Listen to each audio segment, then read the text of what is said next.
Alors bonsoir à toutes et à tous, je suis ravi de vous retrouver. Je suis ravi de retrouver Maëlys de la Jugie qu'on avait déjà reçue différentes fois parce qu'elle donne toujours envie de lire ses ouvrages et on sait à quel point c'est une très grande éditrice parce qu'à chaque fois ses textes sont très bons et celui-ci ne déroge pas à la règle. Alors vous avez vu que j'ai mis ma couverture et j'ai essayé de gagner des cheveux derrière moi, mais ne vous inquiétez pas, c'est normal. Donc, on reçoit Maëlys de la Jugie, éditrice chez Bucher-Chastel, et bien sûr Raoul de Jong, qui a écrit ce premier livre, Jaguarman, qui est premier livre traduit en français pour nous. On va parler peut-être aussi peut-être de la suite, on verra, qui est traduit par Myriam Bouzid, merveilleusement traduit, et illustré par vous-même, Raoul, et Elisabeth Tomasetti, des Oui. illustrations qui sont splendides aussi et qui agrémentent les auteurs dont on parlera aussi tout à l'heure euh, beaucoup parce que c'est aussi un livre sur les auteurs qui ont parlé du Suriname et c'est extrêmement intéressant. Alors on va commencer avec Maëlys comme toujours, avec l'éditrice pour nous parler de son auteur, pour nous parler de la découverte de Raoul de Jong. La littérature néerlandaise est peu mise en avant en France et c'est bien dommage parce que là, on découvre des trésors et on est ravi que vous ayez déniché Raoul de Jong. J'aimerais que vous nous parliez de lui et ensuite peut-être que Raoul aussi pourra parler de son parcours. Et enfin, Maëlys, bien sûr, la découverte du texte, puisque j'imagine que vous avez sauté sur l'occasion quand vous êtes tombé sur ça. Bonsoir à tous, merci Anthony de me recevoir à nouveau et d'avoir invité Raoul à participer ce soir. Donc voilà, pour ceux qui connaissent un peu, qui ont un peu suivi l'histoire du livre, Raoul de Jong, ça n'est pas son premier texte, mais c'est la première fois qu'il est publié en France. Et effectivement, lors de l'acquisition d'un livre étranger pour la France, il y a toujours un peu, enfin, en ce qui me concerne, il y a toujours un peu une histoire derrière. Pour l'histoire de Raoul, c'est assez drôle parce que il se trouve que j'étais assise exactement ici quand j'ai entendu parler de ce texte pour la première fois. C'était pendant un de ces moments du Covid où on avait dû annuler les rendez-vous internationaux auxquels on se rend d'habitude. Et j'avais rendez-vous avec son agent, enfin la personne qui vend les droits de ces textes. Et elle me parlait de totalement autre chose. Elle n'avait pas du tout prévu de me parler de ce texte-là, parce que moi, je suis une écriture de fiction, et là, c'est plutôt un récit.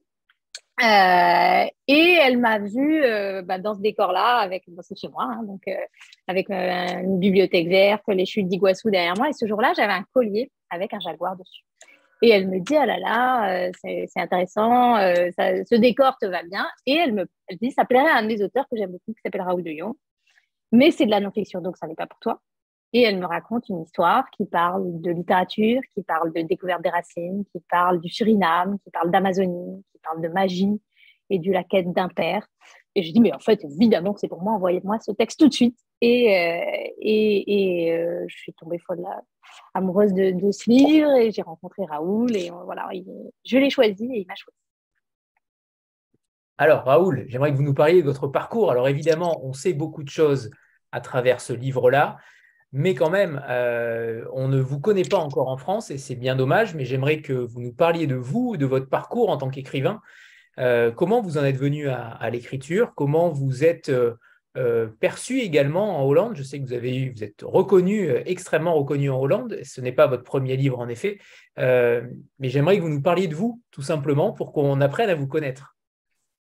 Ok, bonsoir tout le monde. Oui, maintenant j'ai écrit déjà depuis 20 ans. Je suis commencé avec mon premier livre quand j'étais 18. I go do this in English, if it's okay. Okay, I'm going to translate. I'll just Yeah. stop you if it's a bit long and I can follow you. Okay. Yeah, so I started. I didn't want to become a writer when I was on high school. I wanted to become a movie director. And we have one school in Holland. It's a very famous school where you can go to if you want to become a movie director. But every year they only take four people, four new students. So I recorded a movie and it was not picked. And then, yeah, there was not really anything else I wanted to study. And while I was doing my exams for my high school, I also, it was not going very well between me and my mother. So I lived with my aunt for a while, who, while I was living with her, was in a divorce with her husband. So actually everything was going wrong. I was not taken for the school. Yeah, my aunt was divorcing. I was not living with my mother. I didn't know what I wanted to do with my life. I did make my exams though. I got my diploma. But I didn't know what I wanted to do with my life. And then one day somebody said, well, maybe you don't know what to do, but you have a computer and you're a very good writer. So why don't you just write a book? And then I was like, yeah, okay, let's do that. So I opened the computer one day and I started to write. And I didn't finish until I finished the book. I didn't stop until I finished the book. Yeah, and by the end of that year, I had my first novel written. Yeah, and that's how I became a writer. I never stopped doing it, basically. Yeah.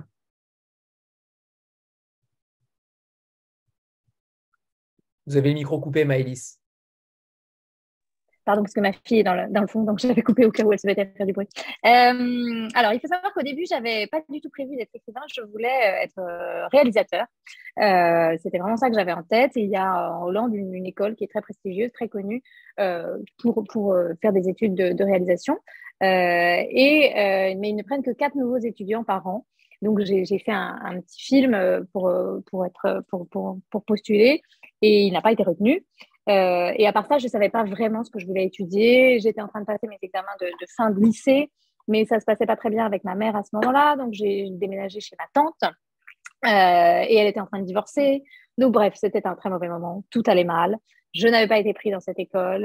Je n'entendais pas avec ma mère. Je vivais chez ma tante qui vivait un mauvais moment aussi. Donc, bref, rien n'allait et je ne savais pas ce que je voulais faire de ma vie. Et quelqu'un m'a dit, bon, tu as un ordinateur, tu es un bon écrivain, tu devrais donc écrire un livre.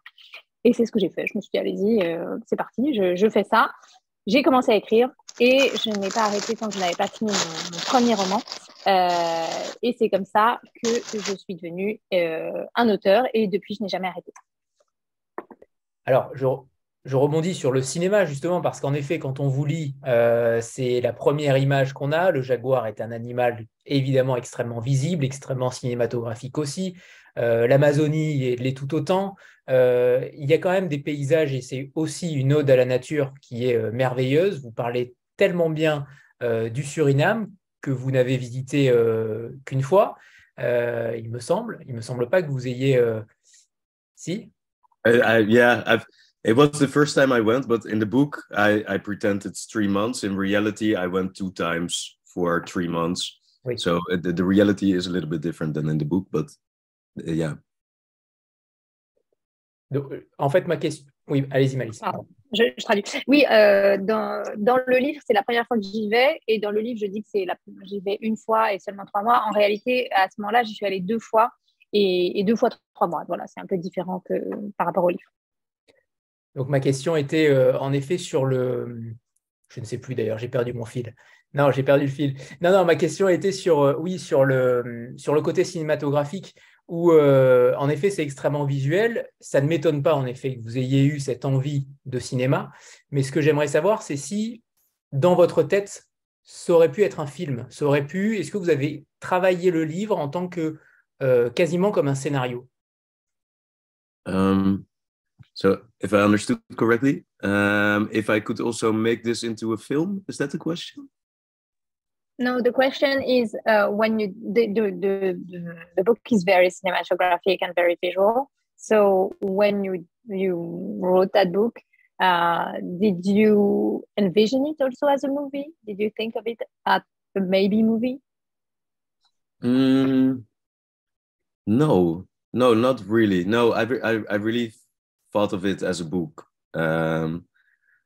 I mean, yeah, and I wanted to capture, of course, like the colors and the feeling that you have in Suriname. That is a very visual experience also. Suriname is very beautiful and it's very stunning visually. The colors are very bright and everybody's wearing very, very bright colors. And the sky has a certain color. And so, yes, I wanted to capture that. But I did always see see it as a book. The goal was to write a book. Yeah. I think also it would be very difficult to make this into a movie. There is a producer that is interested, actually now in Holland. We just had a meeting. But I think it would be very complicated to make this into a movie. I feel the book would have to be completely rewritten in order to make it into a movie. The formula that I found to tell this story works on paper, but I think we would have to find another formula if we for the movie.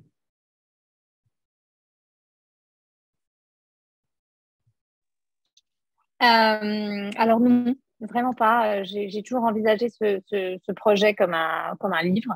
Mais évidemment, je voulais capturer les couleurs et la sensibilité du Suriname. Le Suriname, c'est un très beau pays. Il y a des couleurs magnifiques. Les gens portent des tenues très colorées. Le ciel a une couleur particulière. Et j'avais vraiment besoin de capturer cette essence-là de ce pays. Mais j'ai toujours voulu le capturer sous la forme d'un livre. Et par ailleurs, je pense que ce serait difficile de faire de ce livre un film. J'ai un producteur ici en Hollande qui est intéressé. J'ai eu un rendez-vous avec lui cet après-midi. Mais je pense que c'est un projet compliqué parce que la formule que j'ai trouvée pour raconter cette histoire sous la forme d'un livre ne s'applique pas forcément à un traitement cinématographique. Et je pense qu'il faudrait vraiment tout réécrire pour trouver une autre formule, un autre traitement pour en faire un film. Alors, c'est vrai que la narration est particulière, puisqu'on va en parler. Cette lettre du début que vous adressez à votre ancêtre, cet homme jaguar, dont vous a parlé votre père, on parlera de votre père juste après. Mais c'est l'homme jaguar à qui vous adressez ce récit tout au long. C'est une narration qui lui est adressée. Est-ce que pour vous, c'était une nécessité que cet ouvrage lui soit adressé, cet homme jaguar que vous ne connaissez pas, dont c'est peu de choses au final, que vous allez apprendre au fil du récit, mais sans trop en apprendre non plus. On ne va pas trop en dire, mais ce style de narration, est-ce que vous avez pensé peut-être à le dédier ou en tout cas à l'adresser à votre père plutôt qu'à l'homme jaguar? Est-ce qu'il y a eu un doute sur cette narration-là? Non. Non, j'ai jamais voulu parler à mon père. Mais quand je suis commencé avec le livre, c'était pas une lettre, c'était bien l'histoire de Suriname et l'histoire de moi et mon père. Mais j'ai trouvé que quelque chose a manqué et je savais pas qu'est-ce que c'était. Un jour, j'avais un rêve et j'ai pensé, je dois réécrire cet livre comme une lettre. Et j'ai essayé et c'était ça le truc qui a manqué. Excusez-moi le français. Euh, euh, oui. Bien, parce que c'est une sorte d'incantation, une sorte d'apostrophe que vous faites à un personnage incroyable. Oui, what I really wanted to do in this book was talk about the history of Suriname. That was a very important part for me. I wanted to talk about this history that nobody knows here in Holland. I wanted to explain how dark this history was, and I wanted to explain also how it was possible that this history happened, what it is inside of us human beings that sometimes make us do this terrible things to each other. So I wanted to explain that. I wanted to talk about the people that fought back and the power that these people have. And I wanted this book to be a temple for all these writers that I discovered that came before me and that were always how do you say? It was very dangerous for them to use their voice, and it had a lot of consequences that they did use their voice. It didn't make their life easy. So I wanted to give these people a stage. I wanted to make them talk. So those were the most important things for me. And I wanted to end this whole story that goes into the darkness, I wanted to end that at the light. So I wanted for my readers to still be happy when they close the book. Yeah, so that were a couple of things that I wanted to reach. And in the end, the trick of writing this book as a letter to my ancestor, the Jaguar Man, was what made all these things possible. Yeah, it made it possible to talk about all these things in a way that still is entertaining, because that was very important to me too. I wanted people to enjoy this book. Yeah, and that was.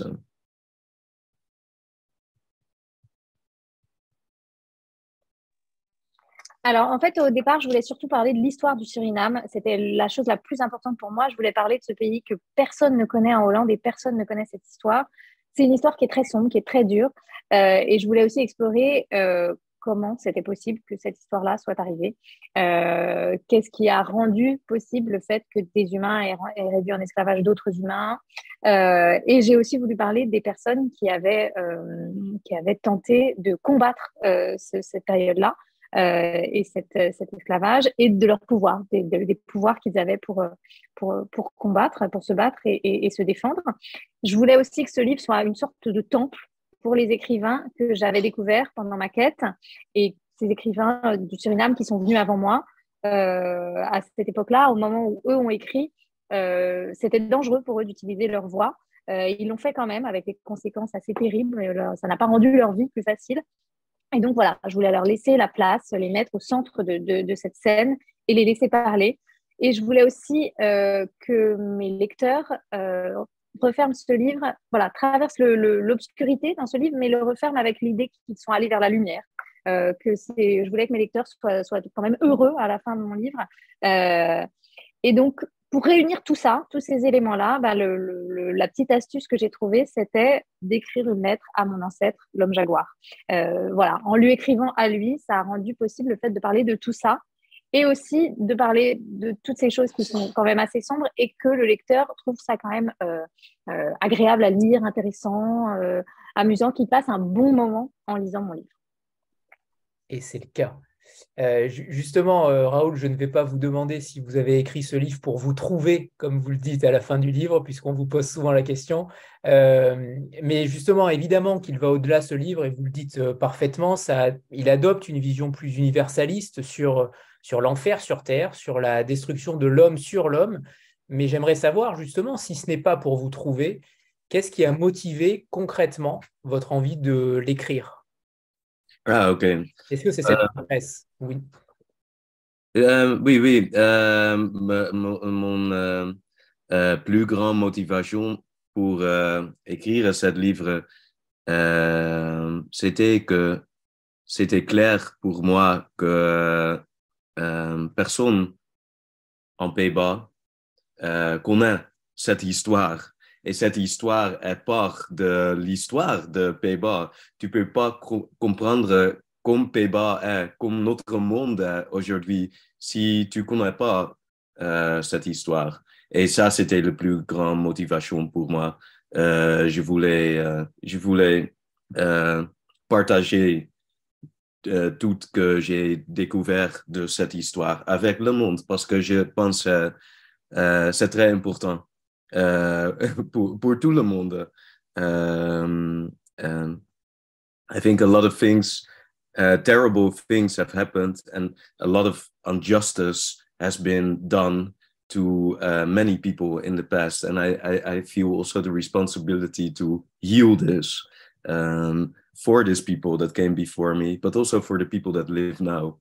I think it's very important for everyone that we heal this dark spots in our history, so that we also create a better future. Yes, that is my biggest motivation for writing this book.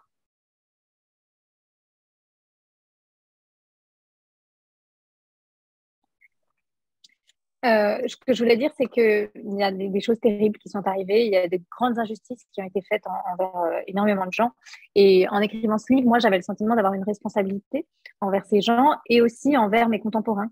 Ma plus grande motivation pour écrire ce livre, c'était de me dire que j'allais peut-être me tourner vers ces points sombres de notre histoire et essayer de les soigner quelque part pour envisager un meilleur futur. Voilà, c'était ma plus grande motivation pour ce livre. Comment vous expliquez justement cette méconnaissance des Néerlandais sur cette histoire-là du Suriname? Puisque nous aussi, en France, on a un passé colonial et colonialiste. Le Suriname a été occupé par différents pays, ce soit les Espagnols, les Anglais, les Français et les Néerlandais. Comment vous expliquez que les Hollandais ne connaissent pas cette histoire-là? Ou en tout cas la connaissent mal? I think because this story has been kept away from us, because it's a dangerous story. Because if you know this story, you also understand what was necessary to create the world that we live in today. You understand that actually this world is not so beautiful, and that it's good to maybe also change it. And so I think it's a dangerous story, obviously, because they worked very hard to keep it away from us, and there were many ways in which they kept it away from us. The first thing, of course, is that they don't teach you, they don't talk about this history at school.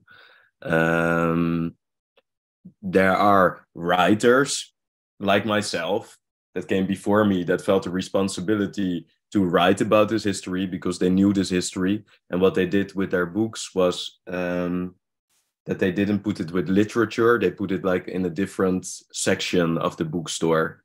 So they put it, for example, with Suriname or slavery. So you only find these books if you are already interested in this history, which they also do in France, by the way, I noticed. With many writers from Haiti, for example, or from Guadeloupe or Martinique. I also know it is actually quite similar in France. What I noticed, for example, is that many of my good French friends, they don't know Toussaint Louverture, which is very surprising to me because it's like such a big part of French history. 1 second, sorry, somebody is knocking on my window. One second. Hey, het eten is aangekomen al. Ja, ze zijn binnengekomen. Sorry, ik zit in de Zoom. Ja, ik heb het hier. Ja, dankjewel. Ik zit dus in een Franse Zoom, een Franse boekenclub. On adore ce moment. Ja, oké. Bye. Et on voit que Zoom se dit pareil en néerlandais, ce qui est toujours Exactement. pratique. C'est le seul mot. Je connais 2 mots néerlandais. C'est ça. Ouais. C'est Moi, je sais dire poireau maintenant et Zoom. Voilà. 2 choses, du coup. This was my neighbor. He's very impressed by the fact that I'm zooming with France. So chic.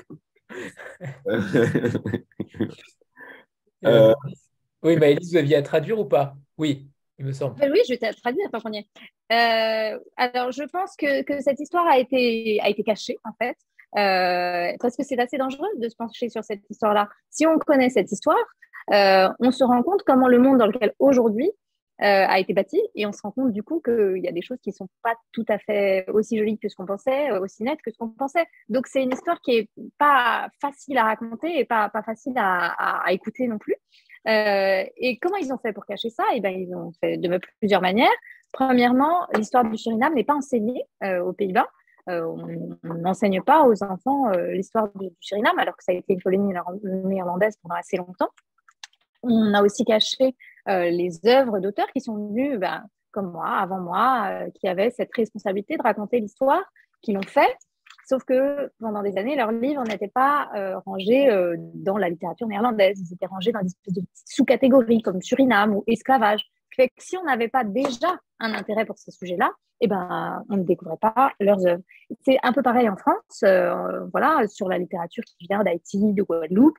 Moi, par exemple, j'étais assez surpris dans mes amis français d'apprendre que Toussaint Louverture, par exemple, était quelqu'un d'assez peu connu des Français, alors que c'est quelqu'un de très important. Et si je peux rajouter quelque chose dans ce qui me concerne, c'est quelque chose dont on a parlé déjà avec Raoul.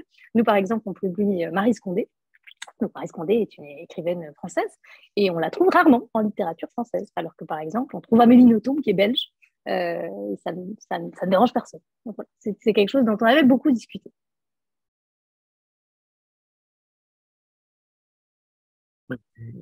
Justement, par rapport à la Hollande, et dernière question par rapport à ça, après j'aimerais qu'on parle bien sûr du livre plus en détail, mais comment le livre est sorti en 2020 aux Pays-Bas, justement, quel a été le ressenti des Hollandais, des lecteurs hollandais par rapport à cela, quel impact a eu ce livre-là aussi sur leur histoire, sur leur passé, sur ce dont ils sont redevables, entre guillemets, quel a été justement le ressenti des lecteurs en Hollande? Okay, so I do it in English. It is, yeah, it is very interesting, and I have learned a lot of new things since the book came out. Because one of the first things that I noticed was that they did with my book what they did with his other books that were written before me about the history of Suriname. They would put it away in the bookstores, not with literature, even though it was nominated for a lot of literary prizes. That happened very soon. Even though all these nominations, they would put it in a special section of the bookstore, Suriname or slavery. So a lot of people didn't find my book. They would only find it if they were interested in Suriname. So that was interesting to see happening. At the same time, there was a really good momentum for this book. It was published like 2 or 3 months after Black Lives Matter happened. So all of a sudden, everybody was talking about, yeah, racism and all these kind of topics. So in that sense, my book came on the right moment because it was, yeah, it talks about these subjects. What I also noticed, though, was that it was very in vogue all of a sudden to talk about Suriname and to talk about slavery. But what they always wanted me to talk about was how terrible slavery had been.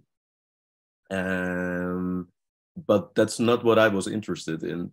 What I'm interested in is how people survived slavery, with what powers they survived slavery, and what we can learn from these people. But that's what I found out also quite soon, that is harder to talk about. So it is in fashion now, this topic of slavery, but there's still things that are actually hard to talk about and that are very misunderstood. For example, if you talk about Winti or voodoo or people that can turn themselves into jaguars, yeah, people laugh about that and they say, yeah, that's not so important. But yeah, it is, I find, because this is exactly what you find if you search for the powers that survived slavery, these kind of stories. And I think we should take them seriously and see what we can learn from these stories, because actually with these stories, they survived hell on earth. So there is some sense in these stories. Yes. But it did sell a lot of copies in Holland, and it has been read a lot. And I think most of the people that read it also started to read other books of Suriname writers, and yeah, it did cause many good things also. Yeah.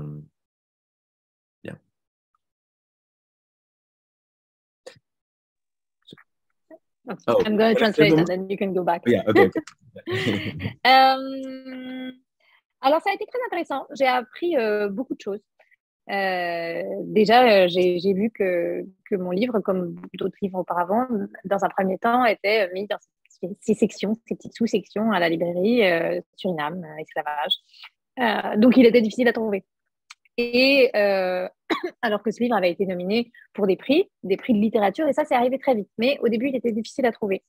Après, c'était quand même un bon moment pour sortir ce livre. Il a plutôt profité du moment auquel il est sorti, parce que le livre est sorti à peu près 3 mois après le début du mouvement Black Lives Matter.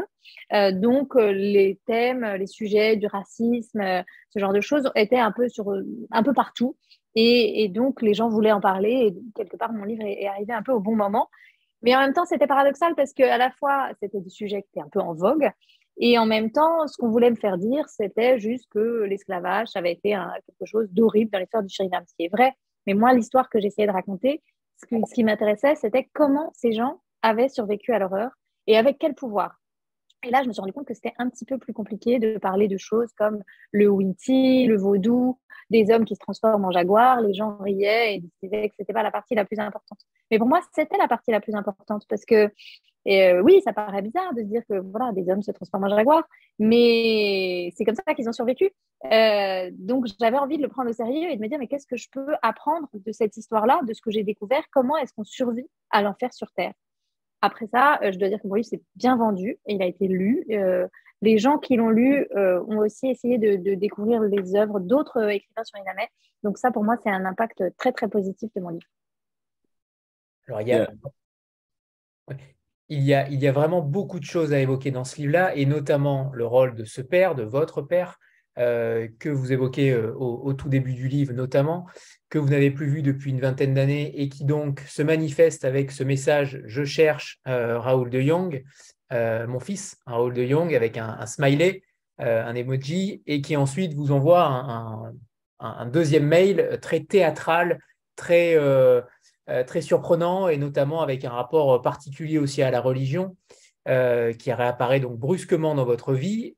Et vous y croyez. Vous y croyez. Au début, vous y croyez. Et puis ensuite, vous sentez peut-être une arnaque. Vous sentez quelque chose d'improbable, comme un film. Ça, c'est aussi un passage très drôle. Mais on a pensé, en tant que lecteur, en tout cas moi, c'est ce que j'ai pensé aussi, que c'était aussi une arnaque. Vous l'avez tellement bien tourné que on pense aussi que ce père n'existe pas. Et c'est lui, donc, qui va vous raconter cette légende de l'homme jaguar. J'aimerais que vous nous parliez de ce père et de cette manière dont vous l'insérez dans le récit aussi, parce que c'est aussi, alors je n'irai pas jusqu'à dire une lettre d'amour à votre père, mais quand même, il y a cette tendresse, il y a cette affection que vous avez pour cet homme que vous n'avez pas connu et qui vous manque, même si c'est en filigrane. On sent quand même qu'il y a cet amour du père. Oui, oui, c'est vrai, oui. Oui, et ça, bien sûr, à la fin, c'est aussi une lettre d'amour à mon père. Et j'ai bien compris ça à la fin. Quand j'étais à la fin du livre, j'ai pensé, OK, j'ai compris. Oui, bien sûr, c'est aussi pour mon père, tout ce travail que j'ai fait et ce livre est pour lui. Et oui, c'est une lettre d'amour à lui. Et je voulais dire à lui et à moi-même que c'est pas une, comment tu dis ça, curse, euh, Une malédiction. malédiction que lui est mon père. Euh, oui, et je voulais dire ça à lui et j'ai dit ça avec ce livre et il a bien compris. Et ça, c'est très, très, très bien. Ça me rend très heureux aussi. Euh, le jour avant le livre était dans le magasin, j'ai rappelé mon père et j'ai pas lui vu pour 1 an ou quelque chose comme ça. Mais j'ai pensé, je dois donner ce livre à lui parce que oui, c'est pour lui. Et je ne sais pas si il va être en colère ou s'il va comprendre ce livre, mais à moi, je dois le donner à lui. Euh, alors, j'ai fait ça. Et le jour après, le matin après, il m'a rappelé et il a dit Raoul, j'ai pas dormi toute la nuit et je lis le livre à une fois et je pleurais et je veux dire, tu as écrit la vérité. C'était comme ça l'histoire pour moi et pour tous les gens qui sont venus avant moi. Et merci. Il a dit merci. Et oui, à ce moment-là, j'ai savais que euh, c'était bien. Oui. Et en effet, la vérité, c'est que je trouve que vous avez eu une immense lucidité sur vous-même, notamment dans tout le livre. Vous dites à un moment donné, tout ce qui m'arrive ne doit pas automatiquement se transformer en livre. ça, c'est aussi quelque chose d'important parce que votre vie, et en tout cas votre vie, vos ancêtres et votre histoire est un roman, Oui, simplement. Donc, sur cette part d'autofiction, d'autobiographie, comment vous jouez sur ça? Est-ce que finalement, est-ce que oui, tout ce qui vous arrive ne doit pas automatiquement finir dans un livre? oui. No, Il vous arrive yeah. plus que ça? Il vous arrive il vous arrive d'autres aventures encore plus incroyables? Oui, oui, oui, tout le temps. Non, et oui, vraiment. Euh, C'était toujours comme ça. Mais aussi, depuis la publication de ce livre, beaucoup de choses très bizarres happened to me. But what do I want to say? I think the autobiographic part was again a trick in this book because the reader is like me. So it helped me to reach the reader using myself in this story because I don't know anything at the beginning of this book. Like 90% of the people that read this book, or 90% of the Dutch people, they don't know anything about Suriname. So they become like me. They go on this research with me. And at the same time, through using myself, I could also talk to people like my father, which means almost all the people of Suriname. So yeah, it was a very good trick to use myself. And it was also sometimes I make in the book, I make myself a little bit more silly than I am in reality. That was also a good trick. It helped to make people laugh every now and then in this very heavy story. We need a little bit of air and we need a little bit of humor also in this story. If not, I would lose so many readers. And I think it's important to laugh. So yes, using myself and making the story autobiographical was a trick that helped me to reach my goals of telling this heavy history and all these things I said before. Oui, alors beaucoup de choses très bizarres me sont arrivées depuis toujours et puis notamment depuis l'apparition de ce livre. Alors pour l'aspect, en ce qui concerne l'aspect autobiographique, c'est une autre astuce que j'ai utilisée pour ce livre parce que je suis partie du principe qu'au début du livre, le lecteur est comme moi. C'est-à-dire que il ne sait rien. Enfin, il sait peut-être 10% de l'histoire du Suriname ou de cette région, de l'histoire coloniale des Pays-Bas. Et donc c'est comme moi au début du livre. Et donc, je me disais que ça m'aiderait peut-être à établir une connexion plus profonde et plus rapide avec le lecteur. Et ça m'a aussi permis le fait de m'introduire comme personnage, comme narrateur. Ça me permet de parler à mon père, au peuple du Suriname, parler un peu à qui je veux dans le livre. Et donc, je me suis introduite comme narrateur. Alors, j'ai utilisé d'autres petites astuces. Je me suis rendue peut-être un peu plus fou, un peu plus bébête que ce que je suis dans la vie réelle, ce qui permet d'introduire le rire dans cette histoire qui est quand même assez dure. On avait besoin d'air, d'un peu d'humour pour ne pas perdre les lecteurs. Et je trouve que dans la vie, c'est important de toute façon d'accorder une place au rire. Donc voilà, c'est là où l'aspect autobiographique rentrait en jeu, c'est que ça m'a permis de raconter l'histoire que je voulais raconter et de la manière dont je voulais la raconter.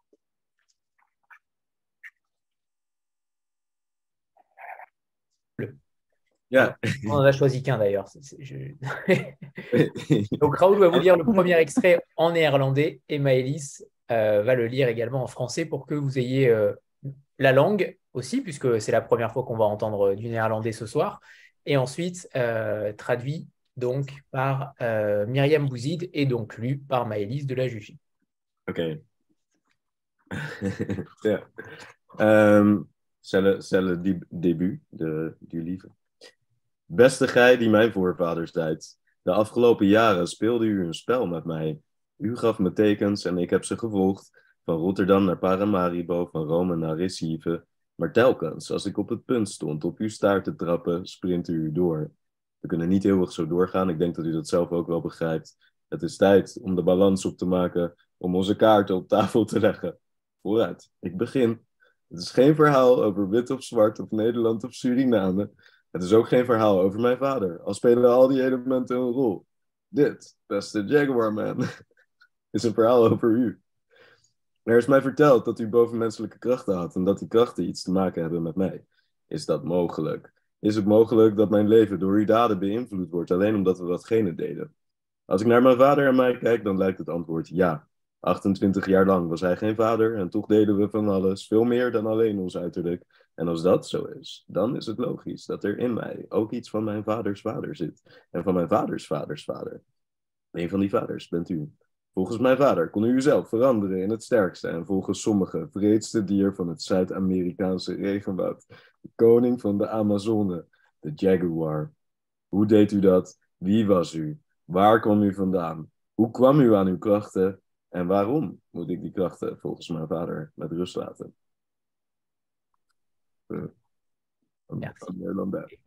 Et il faut donc prévenir le voisin, la voisine, que là, pour le coup, la réunion Zoom se passe maintenant en Hollande. Oui. C'est à vous. À vous qui êtes mon ancêtre. Ces dernières années, vous avez joué un petit jeu avec moi. Vous m'avez envoyé des signes et je les ai suivis. De Rotterdam à Paramaribo, de Rome à Recife. Mais vous vous échappiez à chaque fois que j'étais sur le point de vous atteindre. On ne peut pas continuer éternellement comme ça. Je pense que vous en êtes conscient vous aussi. Il est temps de faire le point, de jouer carte sur table. Alors je commence. Ce livre ne parle ni des Blancs, ni des Noirs, ni des Pays-Bas, ni du Suriname, ni de l'Amérique du Sud et de l'Europe, ni de mon père, même si tous ces éléments jouent un rôle. Cette histoire parle de vous. On m'a raconté que vous possédiez des pouvoirs surhumains et que ces pouvoirs ont un rapport avec moi. Serait-ce possible que vos actions influencent ma vie juste parce que nous partageons certains gènes? Quand je me tourne vers mon père et vers moi, la réponse penche vers le oui. Il n'a pas été mon père pendant 28 ans. Et pourtant, nous nous ressemblons beaucoup, et pas seulement physiquement. Et s'il en est ainsi, il est logique qu'il y ait en moi quelque chose du père de mon père et du père de mon père. Vous êtes l'un de ses ancêtres. Selon mon père, vous étiez capable de prendre la forme de l'animal le plus fort et pour certains le plus cruel de la jungle sud-américaine, du roi de l'Amazonie, le jaguar. Comment faisiez-vous? Qui étiez-vous? D'où veniez-vous? D'où teniez-vous vos pouvoirs? Et pourquoi devrais-je, selon mon père, me tenir à l'écart de ces pouvoirs?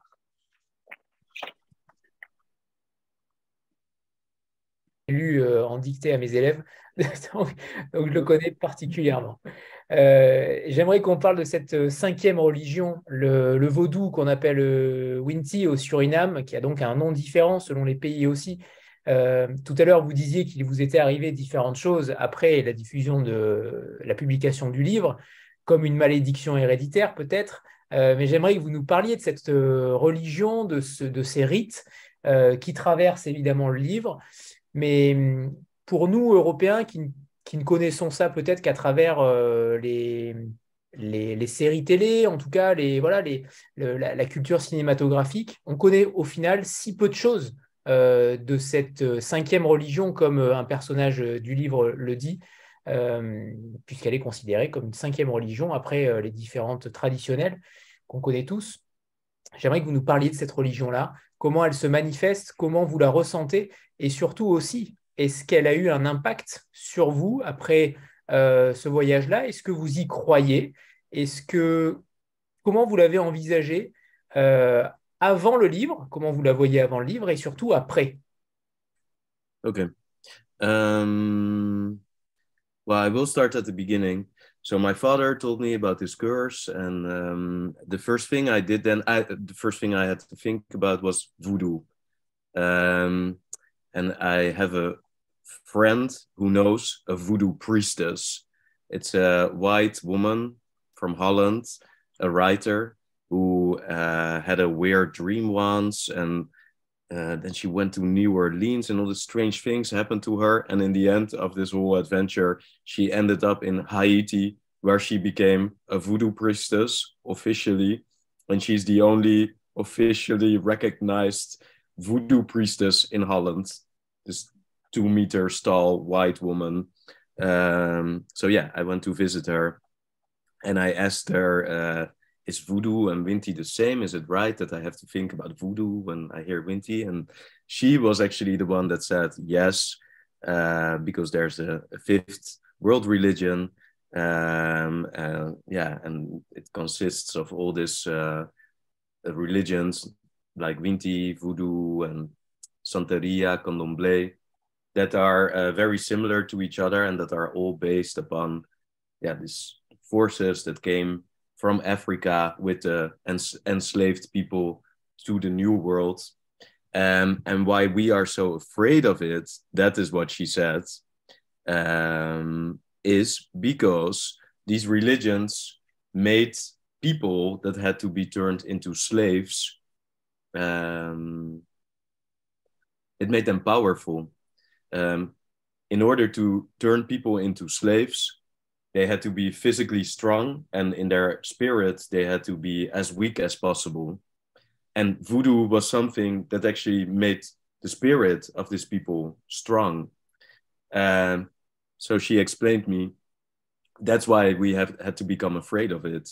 That's why we are afraid of it, because there was a campaign, mostly starting after the Haitian Revolution, which was a very big revolution and very successful, which was started by a voodoo priest.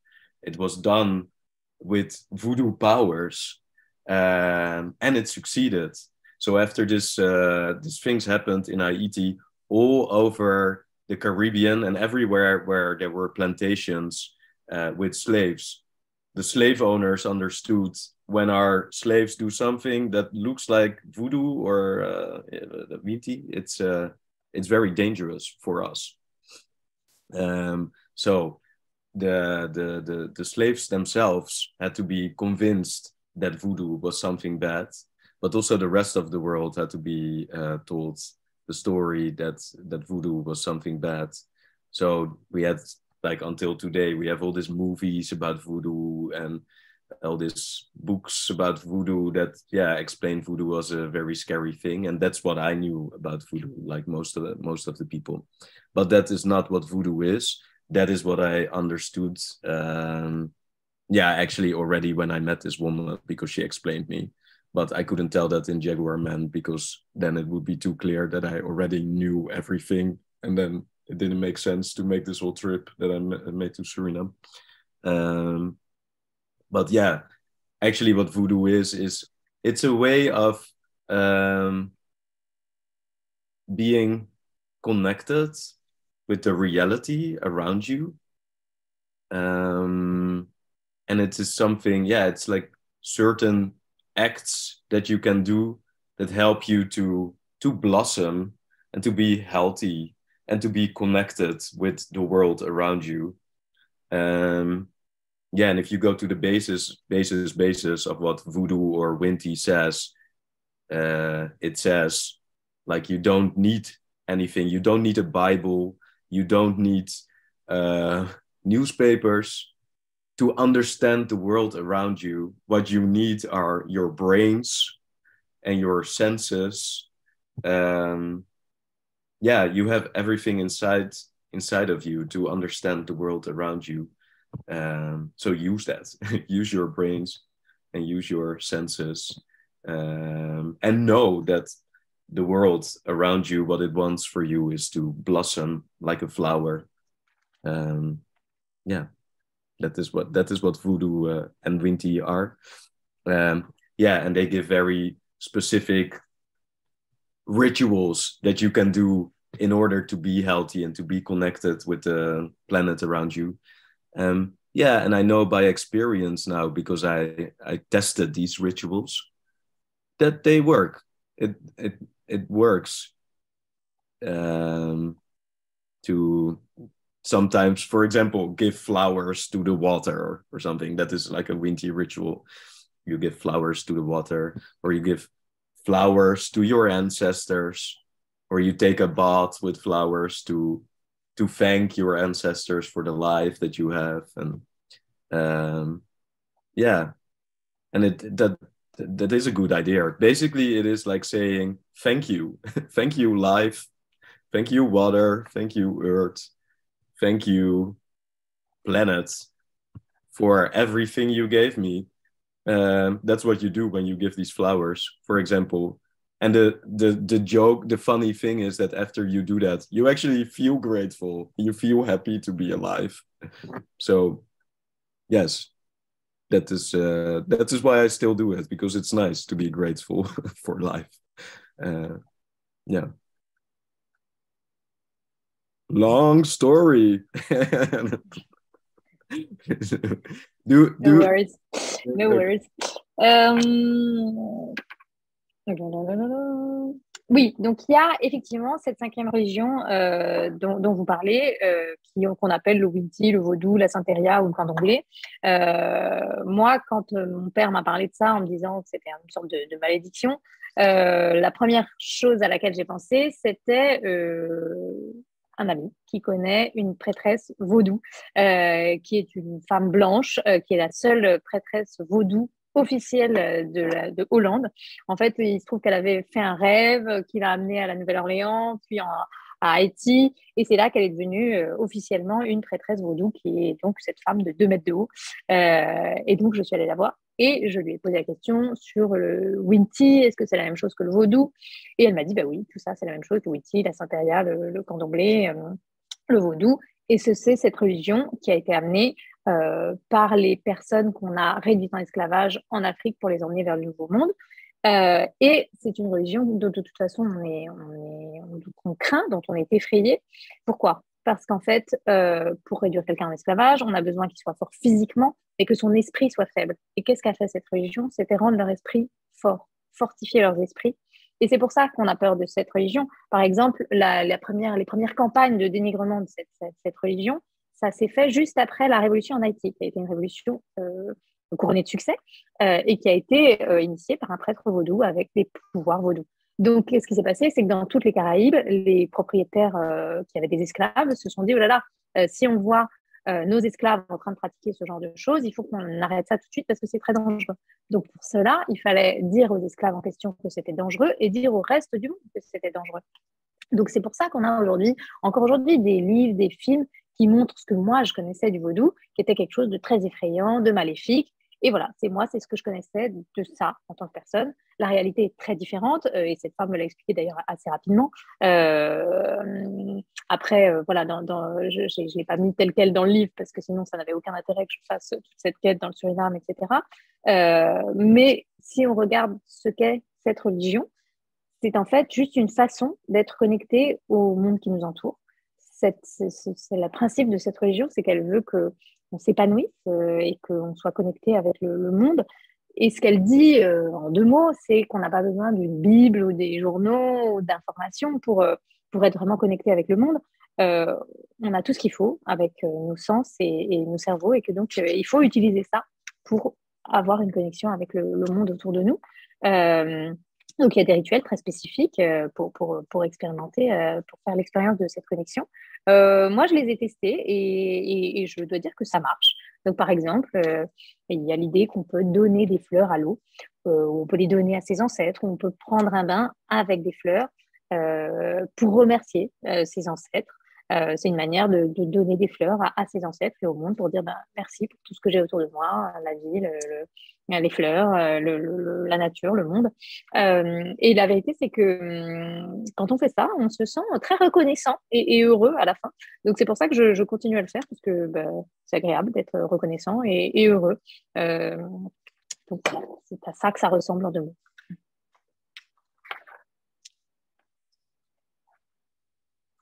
À écrire ce livre-là sur un sujet qui était sensible pour certains individus au sein du livre, que ce soit votre père au tout début et d'autres personnages ensuite qui vous mettent en garde ou qui refusent le dialogue. Comment a été votre position par rapport à tout cela? Est-ce que vous étiez craintif? Parfois, quand on lit le livre, on a l'impression qu'on n'est pas loin d'un livre sur la mafia, où justement on a cette crainte d'écrire sur un sujet sensible qui pourrait nous retomber dessus. Avec différentes conséquences, parfois funestes. Quel est votre sentiment par rapport à ça? Est-ce que vous avez eu une crainte, peut-être au sein de votre écriture, des freins à ce que vous alliez dire dans ce livre-là? Et qu'est-ce que c'est crainte? It's fear. It's fear. Oh, fear. OK, oui. Yeah. Yeah, beaucoup de grandes. Oui, j'avais beaucoup de grandes, oui. Yeah, comme j'ai dit, j'ai visité cette prêtre voodoo à le début. Et ça m'a donné de force un peu de continuer. Parce que tout au début, elle m'a expliqué tout. Et elle a dit, quand tu vas faire cette recherche, tu vas trouver quelque chose qui a donné de force à votre ancêtre.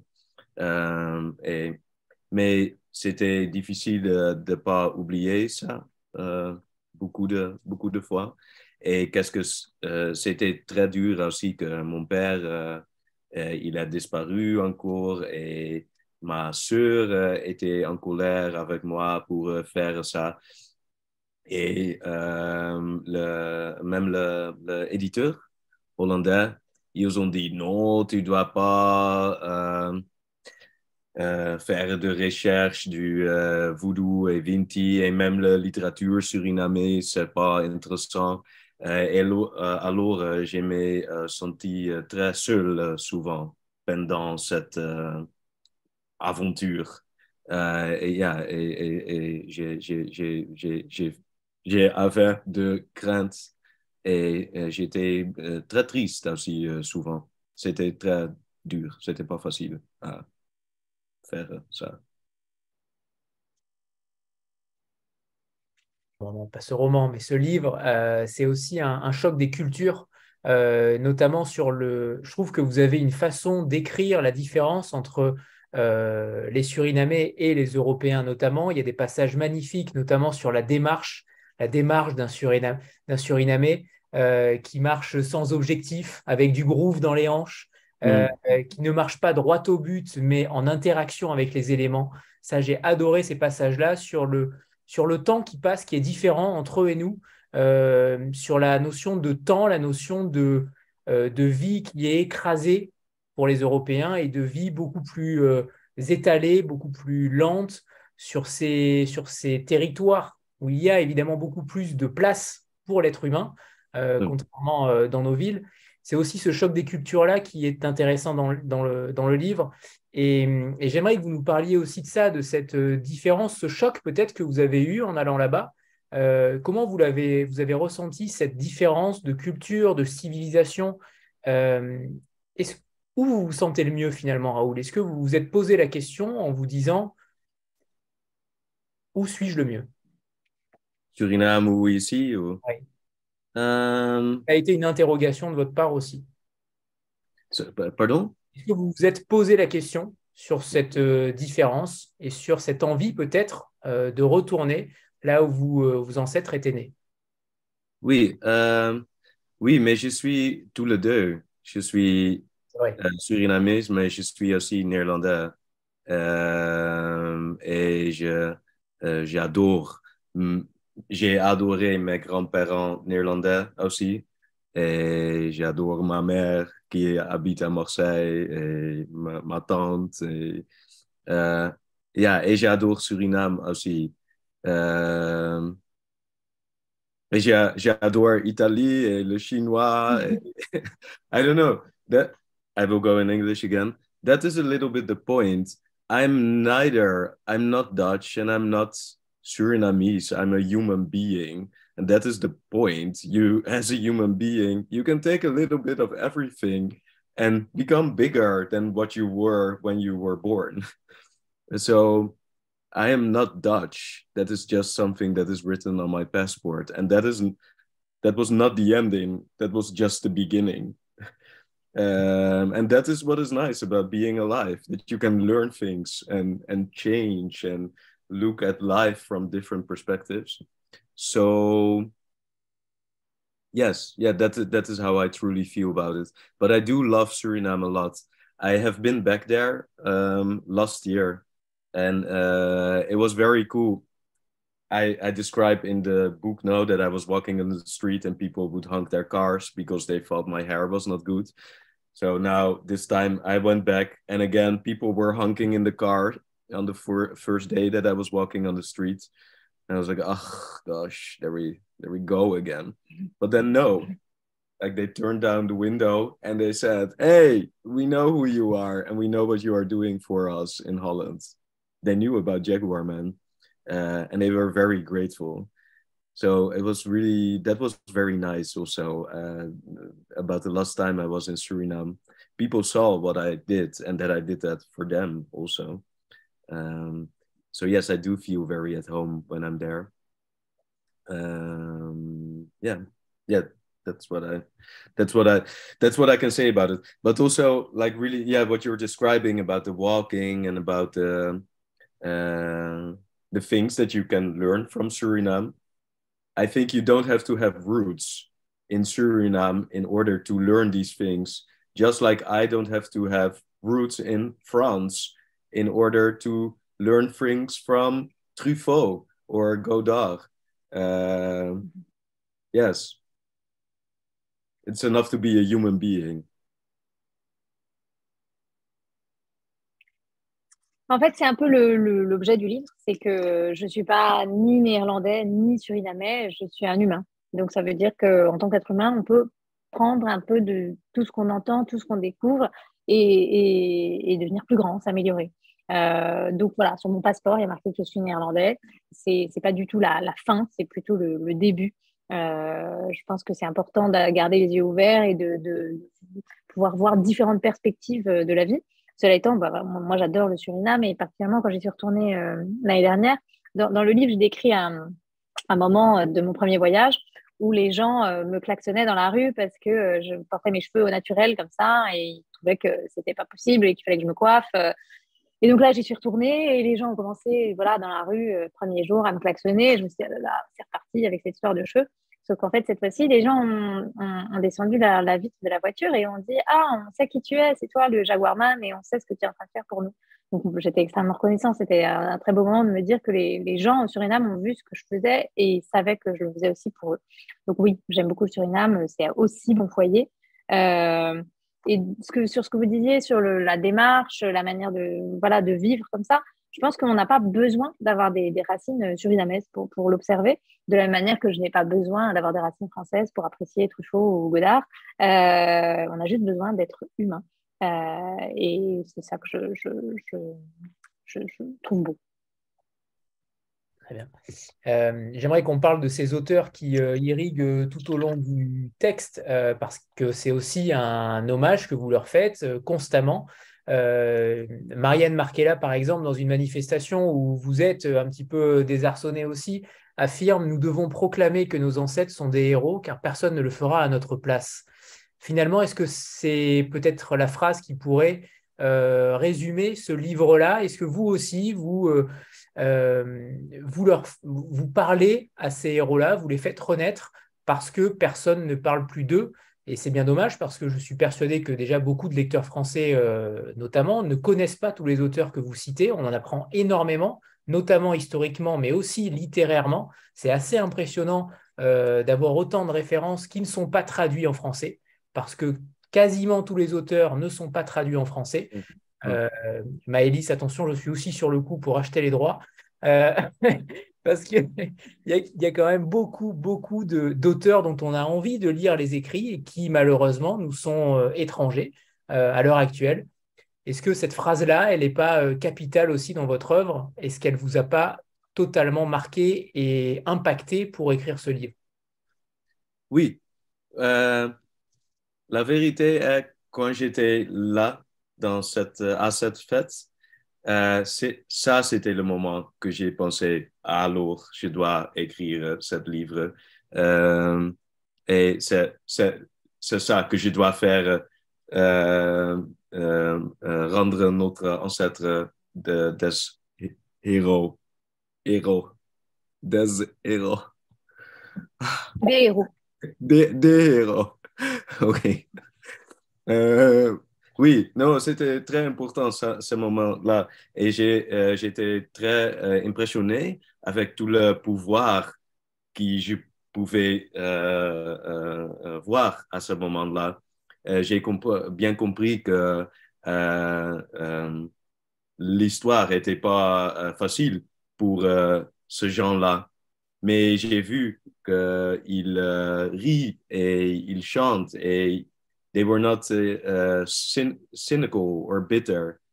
And I felt very strongly, that it was time to let these people be heard in a much bigger scale. And I knew that I could do that because I write for newspapers and I have an audience.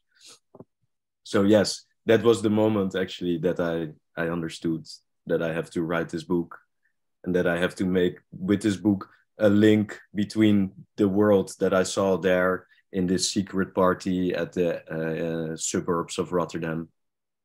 I could make a link between that and the rest of Holland, the media, television and newspapers. And that's what I did. And it's great. It's really, sometimes it's really strange to realize that I actually succeeded in that. And that it now is also in France, even like French people are reading it and you're understanding the book so much. It's really special to me. And not only to me, also again, to all these people that came before me and that I wanted to give an ode to. It's really wonderful.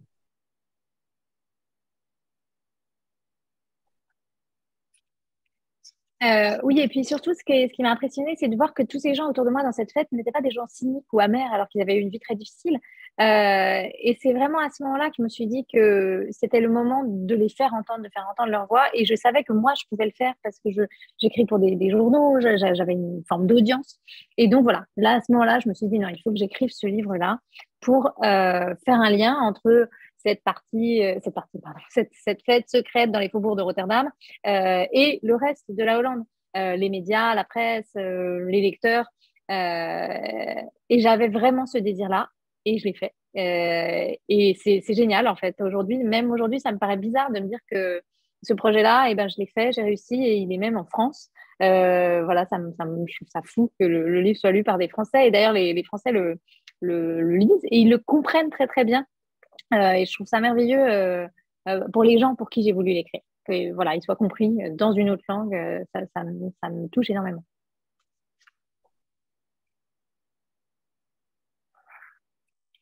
Là, cette histoire-là, qu'on ne connaît que très peu, et ça, c'est totalement louable de votre part.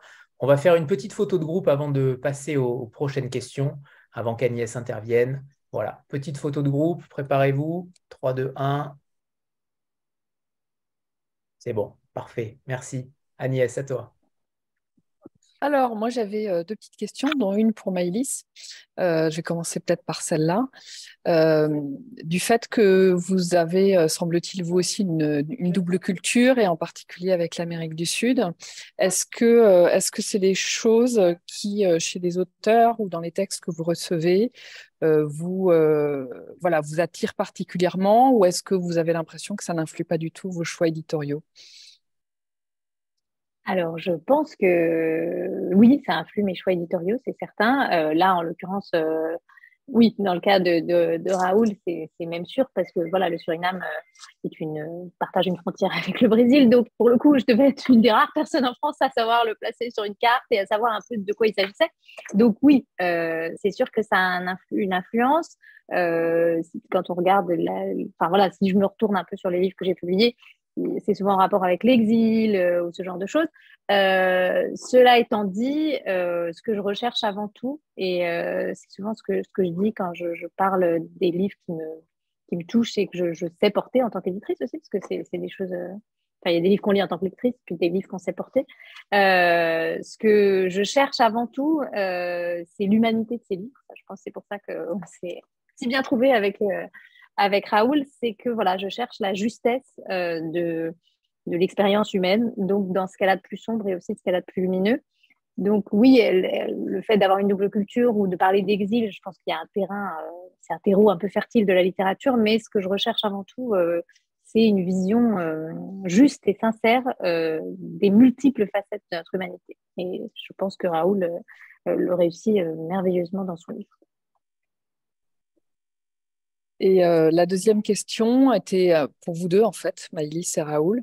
Est-ce que la couverture de la traduction française est la même que le livre néerlandais? Et si ce n'est pas le cas, pour quelles raisons? Enfin, voilà, comment est venu le choix de cette couverture avec notamment le portrait de Raoul sur cette couverture? Maybe, yeah, mais, c'est pas là même.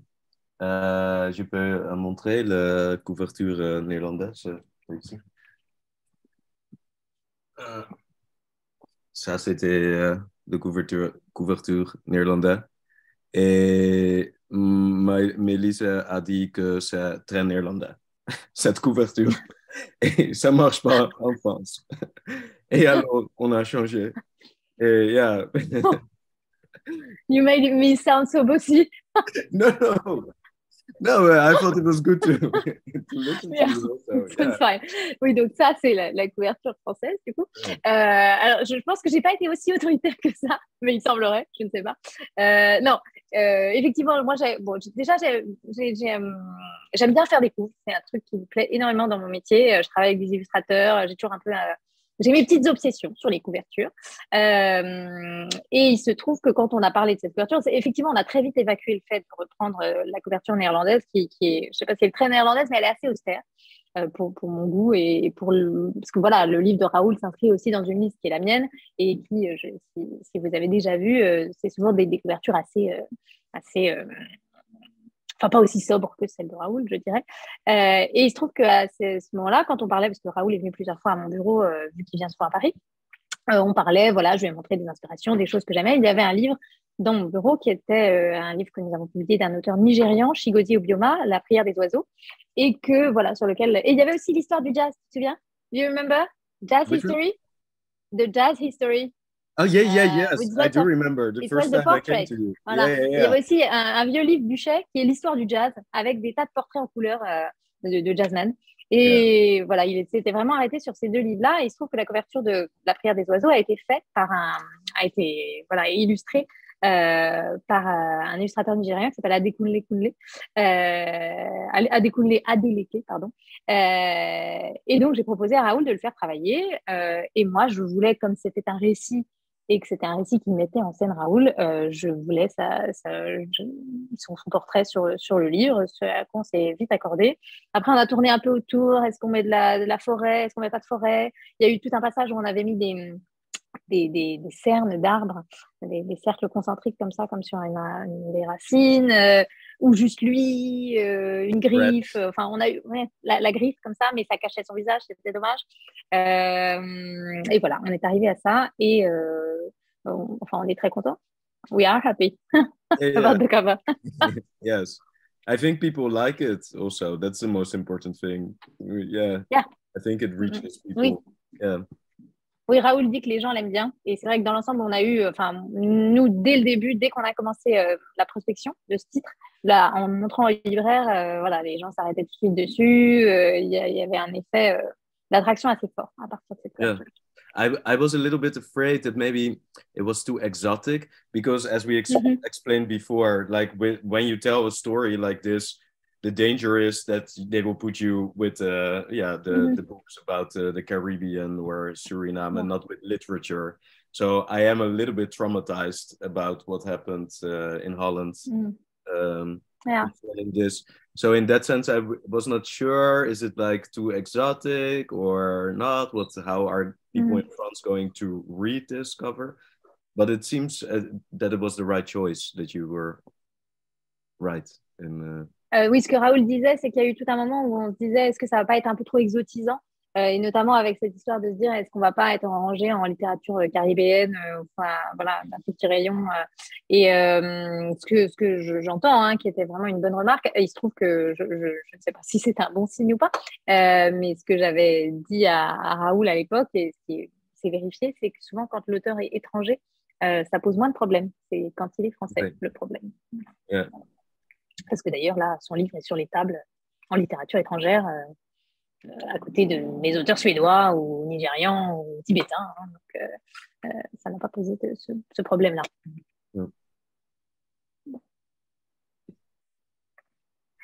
Bonsoir tout le monde, bonsoir Raoul et Maëlys.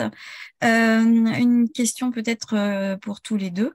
Au-delà de la couverture qui est vraiment hypnotique, je trouve. Alors moi, j'ai pas lu le livre encore, hein, mais j'ai vu qu'il y avait des illustrations à l'intérieur. Comme je n'ai pas lu le livre, je voulais que vous m'expliquiez un petit peu à quoi elles servaient, enfin si elles servent finalement à un intérêt, une volonté d'être documentaire ou si ça sert une forme de fiction, enfin voilà, voir un petit peu quel a été aussi le travail pour vous en tant qu'éditrice peut-être autour de ces illustrations et si elles étaient présentes aussi dans la version néerlandaise. Oui. Ça va rejoindre ma prochaine question sur ces auteurs, en effet, que j'aimerais. Enfin, j'aimerais que vous nous parliez de ces auteurs-là qui ont façonné ce livre-là, que vous avez découvert en amont et en aval du livre, parce qu'ils sont très importants, c'est le moins qu'on puisse dire, que ce soit Léo Ferrier, Albert Elman, Anton de Com, ou Tessa Laucha. Yeah. J'aimerais que vous nous parliez d'eux parce qu'en effet, ce sont des illustrations de ces auteurs-là ou des personnages importants du livre. Il n'y a pas que des auteurs non plus, mais c'est véritablement. Alors, je vais vous laisser répondre, Raoul, hein, mais je trouve que ça sert particulièrement le récit. C'est extrêmement bien senti sans que ce soit trop. Et je trouve que votre travail à tous, hein, que ce soit l'éditrice ou l'auteur, l'illustrateur, on a l'impression que c'est une symbiose et qui marche particulièrement. Et c'est rare d'avoir des récits ou romans qui mêlent des illustrations de manière aussi fluide sans que ça ne soit quelque chose d'handicapant.